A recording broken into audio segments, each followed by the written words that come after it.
Nikola Milović, rodom iz Risna u Boki, stigao je u Australiju 1884. godine. Sudeći po dokumentima, on je prvi useljenik u tu daleku zemlju sa tla Crne Gore. Bio je kopač zlata na zlatnim poljima u Kalgoorliju u zapadnoj Australiji. Nakon što je napustio tegobni rudarski posao, bavio se voćarstvom i vinogradarstvom. Nažalost, nije ostalo zapisano više detalja o njegovom životu.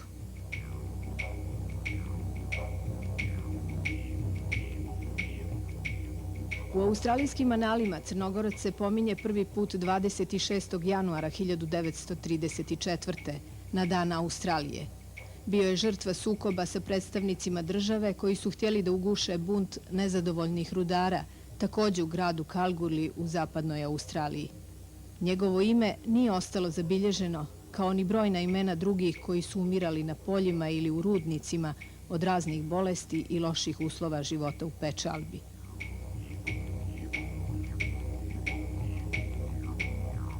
Malo je podataka o istoriji crnogorskog iseljeništva u Australiji. Najčešće ih nalazimo na margini, u sjenci burnih balkanskih političkih prilika ili skriveno otvorenih nacionalističkih pretenzija koje su se preslikavale na daleko australijsko tlo.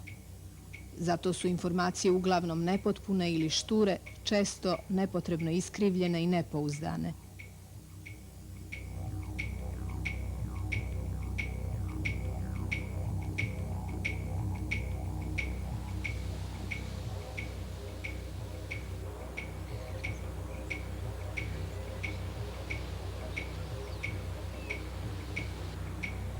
Australiju s razlogom nazivaju najdalji kutak novog svijeta. Velika udaljenost od Evrope i nepristupačnost obale bili su razlog što su je moreplovci otkrili tek u 18. vijeku i kasno istražili. Pretpostavlja se da su prvi doseljenici bili mornari koji su odlučili da se nastane na tom dalekom i privlačnom kontinentu.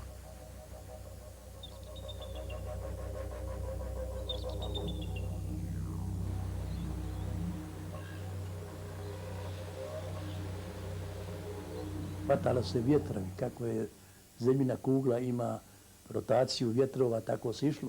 Pa da se krene u Australiju, krenulo se na zapad, u Brazil, zbog vjetra.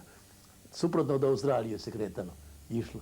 Pa iz Brazila se išlo, pokušalo da se dođe do vrta Dobre nade, do jugu Afrike i tu se snabdijevalo hranom i vodom i onda preko Indijskog okeana za Australiju.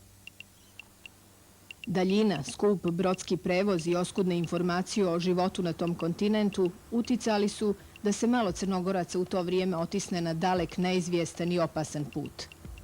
Prvi doseljenici sa prostora današnje Crne Gore pominju se u drugoj polovini 19. vijeka. Činjenica da je Ivo Vizin 1856. godine, dakle Australija jedva da je postojala, jedva 50 godina da je postojala, da je bila otkrivena, da su prvi put bili ljudi došli tamo.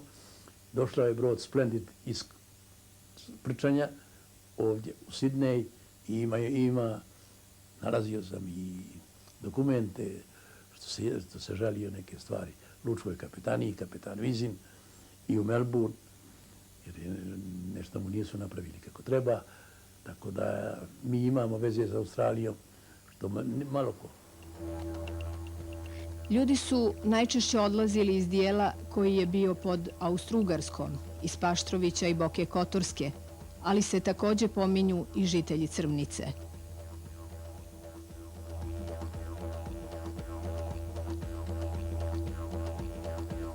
U prvom talasu doseljavanja do Prvog svjetskog rata stiglo je oko 4000 ljudi sa područja bivše Jugoslavije. Većinu su činili emigranti iz centralne Dalmacije i Boke Kotorske, zatim Makedonci, Slovenci i Crnogorci. Moj djed je došao početkom prošlog vijeka, 900 i neko je tako, brodom.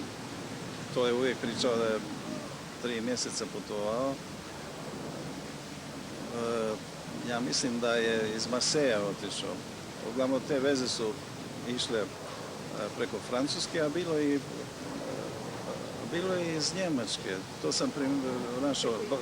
I preko Italije isto, je. Pa i preko Italije bi mi bilo logičnije da neko iz Crne Gore ide. Ali oni su išli, moj zid je iz Francuske otišao. Između dva rata, prema podacima Iseljeničkog komesarijata u Zagrebu, od 15.000 Jugoslovena koji su se nastanili u Australiji, 10% su bili Crnogorci. Kada je već otvoren Suetski kanal i bilo je potpuno drugačije odnose. Jedrenjaci više nisu plovili, nego su parni brodovi bili i oni su prolazili, išli su mnogo kraćim putem kroz Suetski kanal. I veza sa Australijom je bila putnički brodovi od Barija, Napolija, Dženove su kretali za Australiju.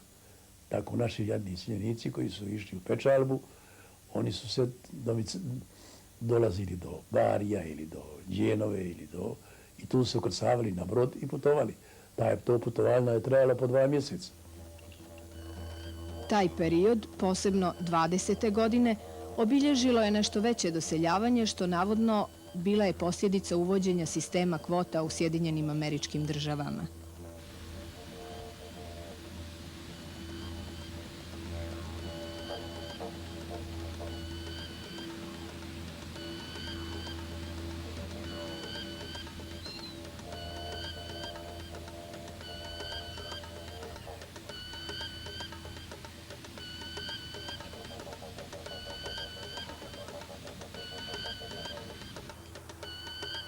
1927. poslije jednomjesečnog putovanja na prekookeanskom brodu Ormond dolazi grupa iz Crne Gore.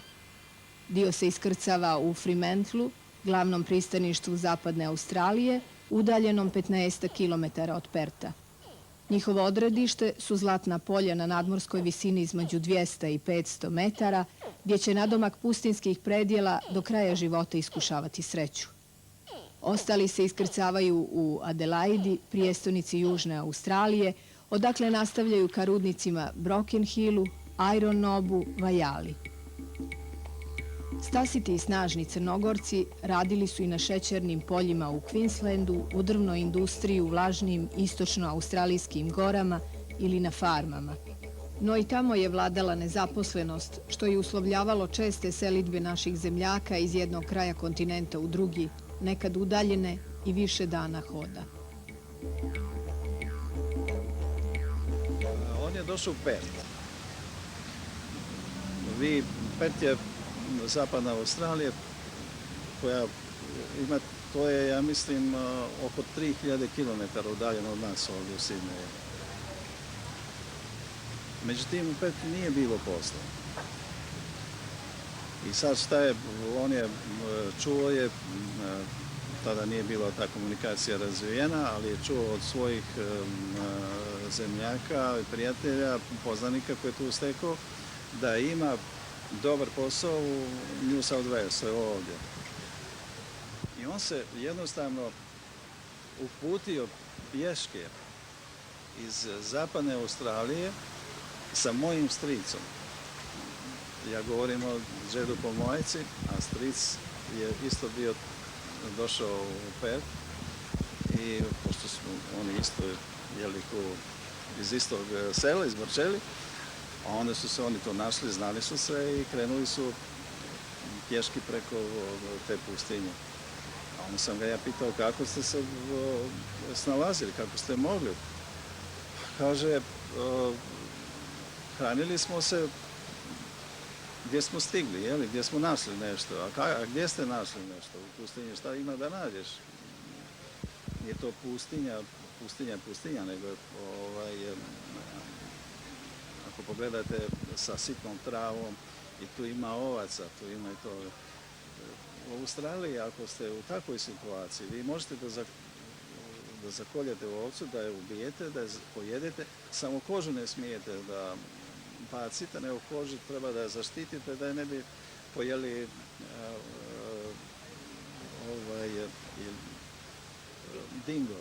dingo. I oni su jednostavno nailazili na ovce, klali ovce, jeli meso ovčje, kože stavili i tako su oni uspjeli da dođu do Broken Hilla. Ekonomska kriza između 1929. i 1933. donijela je brojne nevolje našim iseljenicima. Mnogi su htjeli da se vrate u domovinu, ali nijesu imali novca za brodsku kartu. A kasnije... Došao je avionom. Došao je preko Praga. Ja ne znam kako je to bilo, ali uglavnom on je došao u Prag, iz Praga je došao u Beograd i tu su ga dočekali moji ujaci i proveo neko vrijeme i onda je došao veoma impresivno obučen. Ja sam kao dijete, sjećam se u jedno plavo odijelo sa lancem tu, sa satom i sve to što mi tamo nismo imali i nismo čak možda i ni vidjeli nikad. Ja bar nisam, sam bio dijete, ali ni ovi stariji. I međutim, nikako da dođe kod čega, nikako da dođe nešto, eto. Bio je 30 godina u Australiju, kako to da ništa nije došlo, je. A onda on je našao za to objašnjenje, pa ja sam to poslao brodom, međutim brod nikako da stigne i konačno nam je rekao da je se brod negdje potopio i tako da je ostalo sve bez svega je ostalo.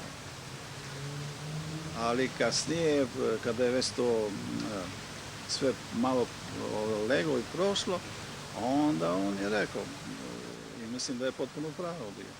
Pa čekajte, ja sam tamo radio, došao sam živ, došao sam zdrav, školovao sam moju djecu, 9 djece i konačno to je moja zarada, to je moja investicija.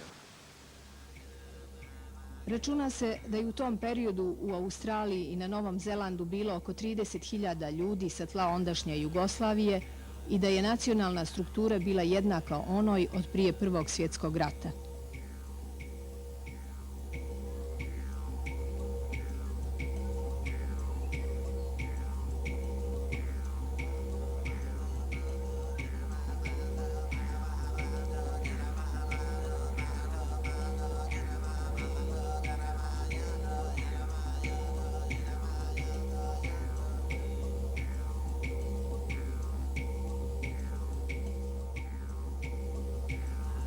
Broken Hill, nekadašnja pustinja, postaje oaza na suvoj poljani gdje kiše padaju jedanput u 18 mjeseci.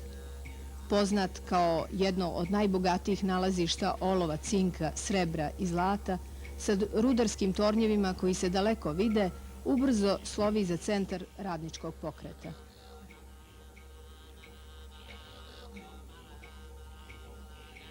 U 1931. formira se Jugoslovenski borbeni radnički pokret u kome aktivno učestvuju i Crnogorci. 3 godine kasnije osnivaju se Savez jugoslovenskih iseljenika Australije i Jugoslovenski patronat koji je pružao potporu žrtvama tadašnjeg jugoslovenskog režima. Tokom Drugog svjetskog rata članovi tih organizacija su pomagali oslobodilački pokret u domovini, a akcija je bila koordinirana od strane Centralnog odbora za pomoć Jugoslaviji sa sjedištem u Sidneju. Crmničanin Luka Marković, poslijeratni jugoslovenski diplomata u Australiji, a kasnije i publicista, svjedoči o jednoj od brojnih akcija Crvene pomoći, organizacije koja je sinhronizovano djelovala među iseljenicima širom svijeta. U Innisfailu, centru šećerne industrije na sjeveru Australije, gdje je Marković u to doba radio na sječi šećerne trske, prikupljani su prilozi za zemljake u domovini. Time se nastavljala tradicija humanitarnog rada. Još 1912. u Bolderu u zapadnoj Australiji osnovan je odbor Srpsko-crnogorskog crvenog krsta, preko kojega je upućivana pomoć sunarodnicima u vrijeme Balkanskih ratova. To je bilo jedno od prva 2 južnoslovenska udruženja formirana u Australiji. Istrajni rudari Broken Hilla, među kojima i crnogorski iseljenici, počeli su ilegalno da izdaju list borba koji je često morao mijenjati ime. Između ostalih, nosio je i naziv Oganj. 1936. dobijena je dozvola za izdavanje časopisa koji je prerastao u nedjeljnik, a njegov urednik je bio Ivan Kosović, kasnije jugoslovenski konzul u Sidneju.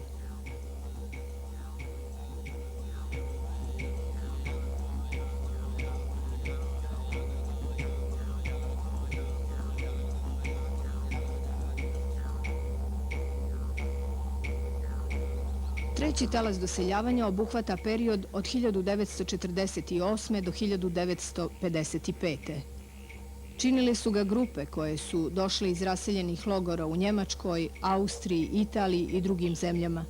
Bilo je tu ratnih zarobljenika, preživjelih iz koncentracionih logora, političkih otpadnika. Moj muž, prvo ja ga nisam dobro ni poznavala. On je pobjegao, mi smo čuli u ulici, pobjegao je. Znate, sa ovim Mitrom, sa sina Mitra Martinovića, Filipom. Oni su skupa i još jedan, ma ne znam kako se prezivao, taj Cetinjanin koji je pošao sa njime. Pošto je moj muž imao motorni čamac i on je otišao za Bari. I tako kad su došli u Bari, bili su vjerovatno u logoru, gdje su drugo bili, ne? I onda pitali su ga gdje ili će da ide za Ameriku, za Kanadu ili za Australiju. On je rekao za Australiju ide. Znači, i tako je došao nuđena.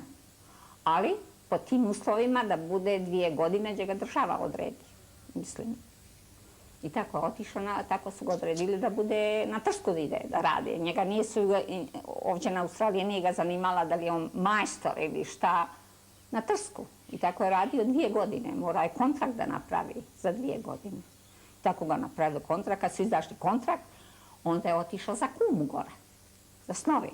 Tako je radio tamo. On je stavljao, moj muž, ove reklame o Snovi. Znaš. A isto je radio i u tunelu unutra. Nakon posjete australijskog ministra za imigracije Colwella Evropi, gdje je imao priliku da vidi stanje u logorima za izbjeglice, Australija formira komisiju za pregled i prijem emigranata iz Evrope. Ubrzo je ponudila međunarodnoj organizaciji za izbjeglice 10 britanskih funti po osobi na ime putnih troškova za lice iz logora, jer joj je bila potrebna radna snaga. Useljenici su potpisivali ugovor da će prihvatiti bilo kakav posao koji im bude dodijeljen, a često su i sami prikrivali godine kako bi se brže zaposlili. To je strašno. Moj ovaj kum, ovaj Martinović, ovaj Filip, on je miješao beton, a u stvari je završio trgovačku školu. Kad je došao uđe, nije beton miješao. Nije samo on, dostinja su. Strašno je bilo, a se biti na Trsku, to ne daj Bože, kaže. Ne daj Bože nikome to u životu. Prva grupa iseljenika iz Evrope, među kojima je, kako se pretpostavlja, bilo i Crnogoraca, stigla je iz Minhenskog logora u februaru 1948. i to u Perth. Iskrcali su se u gradu Fremantle, a nakon toga su prebačeni u logore gdje su vladali vrlo teški uslovi života. Članovima porodica ovih lica data je dozvola za dolazak u Australiju nakon 1953. Bila sam u Beogradu da se pregledam, da li sam zdrava, zube, ovo sve. Onda sam, što su mi rekli u policiji tamo u Ulcinju, kaže, unutrašnji osjećaj, ja sam već to i zaboravila, kaže, zbog čega ideš ti u Australiju, znamo da je on bojo tamo u Australiju i sve. I da li te neko čera da ideš ti tamo? Ja kažem njemu, no, ne čera me niko. A znaš ti tamo, kaže, da ima četnika, kaže, i ustaša. Što ja znam, rekao, ima li nema, i svuđih ima, rekao. I tako sam došla, čekala sam pasoš 1 godinu dana, to je istina. I onda sam došla u Beogradu, tu sam se ukrcala u avionu, sad ne znam čiji je bio avion, da li je bio naš ili drugi, nemam ti pojma, preko Istanbula u Kairo. I tu sam, zasjeli smo u jednom hotelu, ja i još jedna Makedonka sa mnom. U međuvremenu ja nemam neko kuca tamo na vrata u sobe, znaš, i predstavio se, kaže, mi smo konzulat, kaže, iz Kaira. Kaže on mene, mi smo dobili pismo, pošto je moj otac poginuo, moj brat je poginuo isto. mi smo bili kao rat, naš siročat. U stvari, majka mi je živa, imena je tada bila, ali kaže on mene, znate li vi, kaže, ovo pismo što vam dajem, kaže, kad dođete u Sidnej, kaže, danete ga u konzula. Ako bi što nešto fali ili nešto ti bude, kaže, javi se konzulu. Tako je i bilo. Ja sam to pismo donijela. Ovdje, šta je pisalo u pismo, ja nemam pojma. Ne? Ali, kad sam bila kod Velička Đerkovića ovdje, kažem ja, pa ja sam bila naivna. Ja rekoh, Vojo, rekoh, mene, rekoh, konzul iz Kaira, rekoh, daj neko pismo da predam, to pismo da predam, rekoh, u Sidneju ovdje u konzulatu našemu, ne? A on kaže, daj to pismo da vidimo.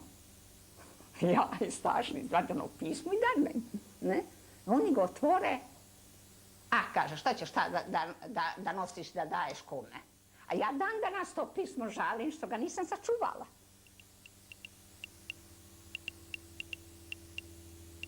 Raspoređivani su na različite poslove. Sjekli su šećernu trsku u Queenslandu, radili na izgradnji željezničke pruge u centralnom dijelu kontinenta, u rudarskim oknima, brali voće, gradili branu u Voragamba. Moj muž poznava dosta je naših Crnogoraca, ove stari Crnogoraca. I onda su ti na familijom u Kabrabatu tamo. Kod jedne jele sam bila Nikezići. Pa imalo našija tuna, pa Gojnići, pa imalo je to par našija Crnogoraca tamo koji su imali familije. A ovdje je bilo Đerković, on je bio isto Crnogorac, a žena mu je bila Dalmatinka. Onda je bio ovdje na jedan Mršić, isto je Crnogorac, žena mu je Australka. Onda je bio i opet jedan Ljubo Jovanović, žena mu je bila Švabica, a on je bio Crnogorac. I tako smo se polazili. Tako je tekao dan i tako je. Četvrti talas je nastupio nakon 1962. Riječ je o ekonomskoj migraciji u kojoj su većinu iseljenika činili nisko kvalifikovani radnici. Dešavalo se da nakon privremenog rada u zapadnoj Evropi, posebno iz Njemačke, odluče da se nastane u Australiji zbog veće zarade i manje konkurencije. Izgledalo je dosta teško, ali ipak Australija je obezbijedila posao i smještaj. Samo je bilo, početak je bio vrlo težak. Prelaska iz jednog mjesta u drugo, traženje posla boljeg, jer država je obezbijedila najteže fizičke poslove. Ali država je dala, vlada Australije je dozvolila da ljudi postepeno, kako se mogu snaći, da nađu svoju kvalifikaciju, da rade u svom poslu i da ponekad da se sami snalaze. Kad sam polazio ja za Australiju, tata i mama rekli su mi zbogom. I kad je došla ura da napuštim Crnu Goru, ponovio sam još jednom zbogom. Ova crnogorska riječ zbogom nije pravilno protumačena u filozofske krugove 20. vijeka.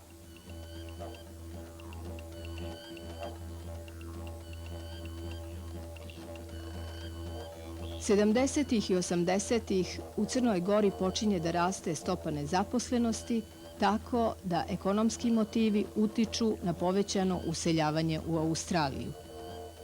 Primljen sam lijepo.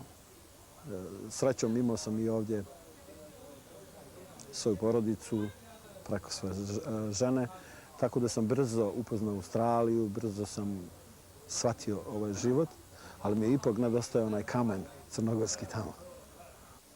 Ovdje se puno radi, može čovjek i lijepo da zaradi, ali nije sve u tome, nije sve u radu, nije sve u poslu. Ipak čovjek nema onu ljepotu življenja kako ima u Crnoj Gori. Ja sam tamo ipak radio u mašinstvu, ovdje sam, ne poznavajući engleski jezik, počeo da radim na buildingu i bilo mi je sve čudno, veoma čudno, veoma teško, ali shvatio sam da tako treba da bude, da je to moj izbor i da išao sam dobro.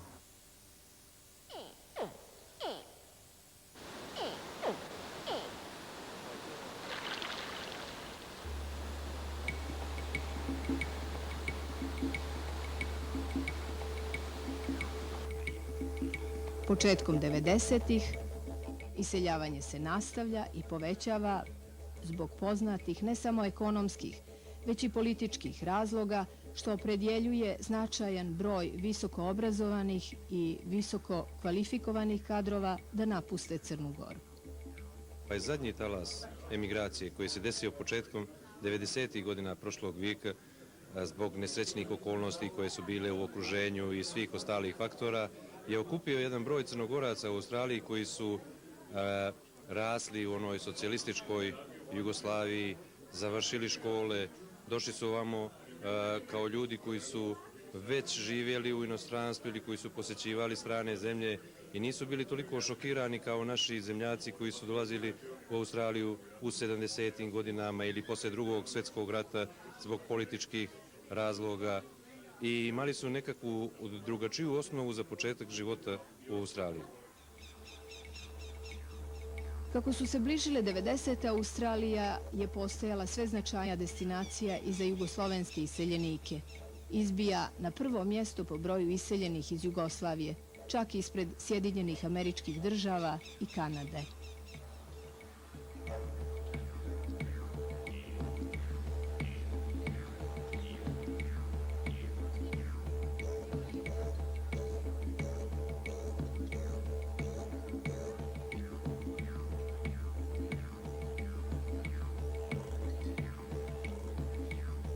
No ni tada nema pouzdanih podataka o broju Crnogoraca u Australiji. Početkom 20. vijeka upamćeni su i kao Austrijanci, jer su dolazili sa teritorija koje su bile pod okupacijom Austrougarske. Od 1921. su ih prihvatali kao Jugoslovene, a slabljenjem Jugoslovenske države početkom 90. dočekala su ih širom otvorena vrata Srpske pravoslavne crkve. U periodu nakon Drugog svjetskog rata, recimo, Australiju je naselilo oko 200.000 lica rođenih na prostoru nekadašnje Jugoslavije, a u isto vrijeme 171.000 je naselila Sjedinjene Američke Države. 1986. proveden je popis po kome je u Australiji živjelo 288.500 iseljenika iz Socijalističke federativne republike Jugoslavije i njihovih potomaka. Značajan broj, čak 70.000, izjasnio se kao Jugosloveni i da govore jugoslovenski jezik. –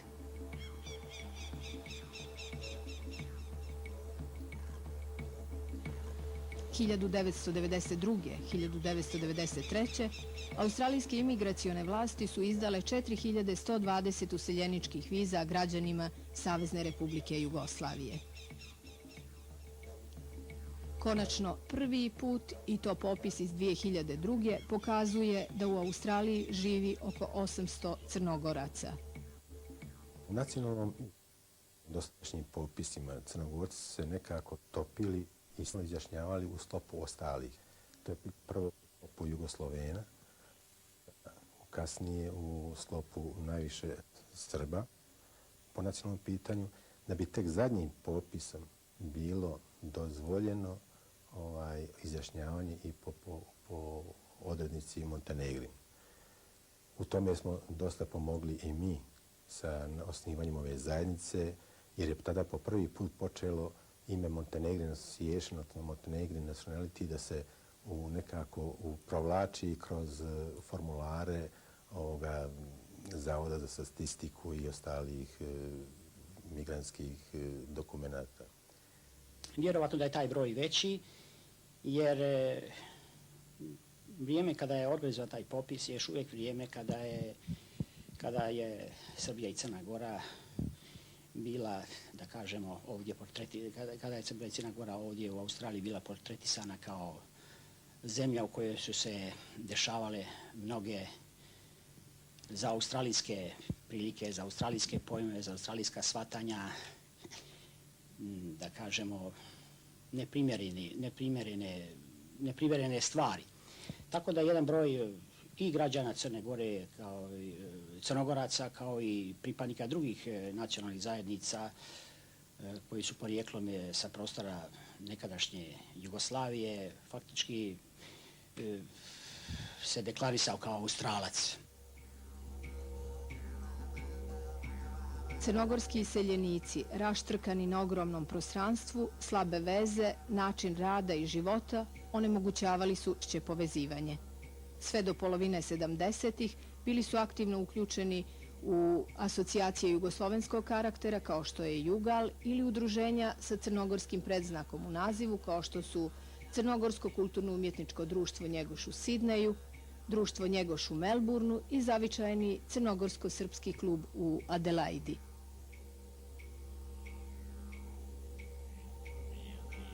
1996. osnovana je Crnogorska etnička zajednica Australije, koja je odmah primljena u Savez etničkih zajednica te zemlje, tako da se ime Crne Gore počelo pojavljivati u javnosti, što ranije nije bio slučaj.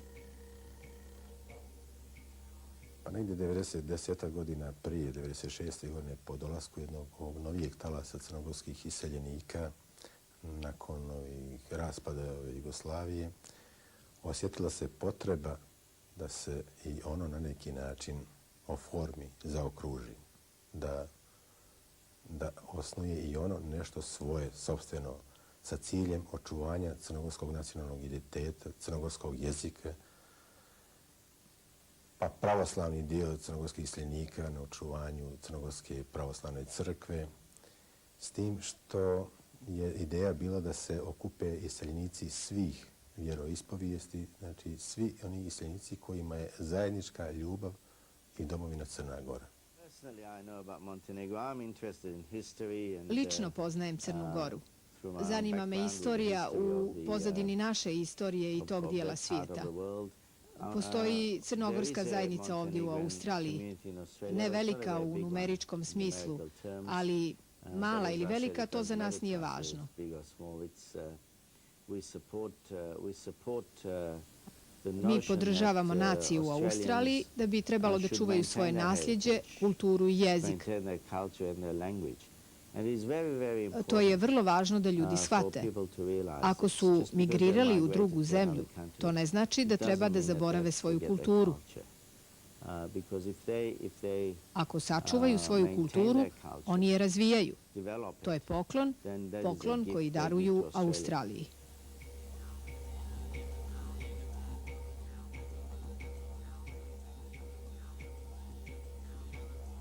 Premijer Bob Carr je tom prilikom rekao da su građani porijeklom iz Crne Gore u svojoj novoj domovini obezbijedili časno mjesto, visok ugled i uvažavanje od strane drugih nacionalnih zajednica, te da je svima čast što Crnogorci žive u toj zemlji.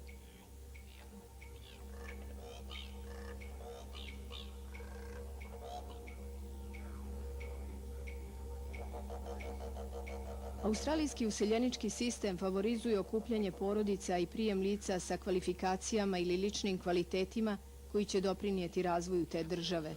Također, procjenjuju se ekonomski izgledi migranata, odnosno mogućnosti za zapošljavanje, a selekcija je neophodna jer je broj useljeničkih zahtjeva 3 puta veći od planiranog prijema.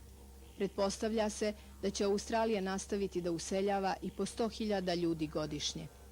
Ipak, građani Crne Gore i dalje vrlo teško dobijaju vize.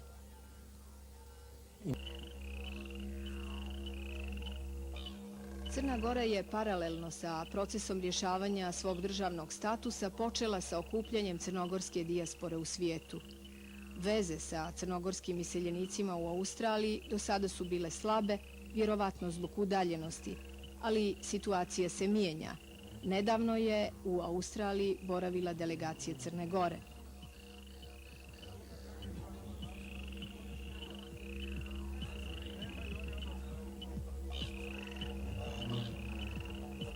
U ovom vremenu najvažniji resurs jedne zemlje jeste njen stručni i intelektualni potencijal.